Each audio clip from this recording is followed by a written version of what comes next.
جب بھی کسی دن سخت ترین حالات آ جائیں تو پھر کثرت سے حضور صلی اللہ علیہ وسلم پر درود شریف بھیجنے کا اہتمام کریں، کیونکہ آپ صلی اللہ علیہ وسلم پر درود شریف بھیجنے سے نور، روشنی اور دلوں کو سکون ملتا ہے۔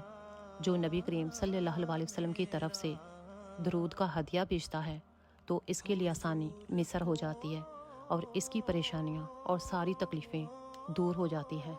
اور اس کے علاوہ جو شخص مسلسل درود شریف کا ورد کرتا ہے، درود شریف پڑھتا رہتا ہے، تو اس کے سر سے جتنی بھی بلائیں ہوتی ہیں، جتنی بھی پریشانیاں، سب ختم ہو جاتی ہیں۔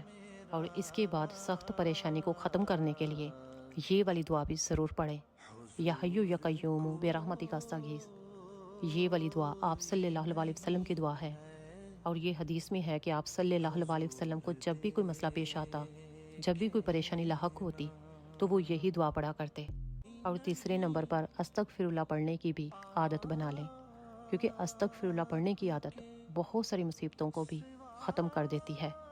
کیونکہ استغفر اللہ ہمارے نبی کریم صلی اللہ علیہ وسلم ایک دن میں 50 سے زیادہ مرتبہ ضرور پڑھا کرتے تھے۔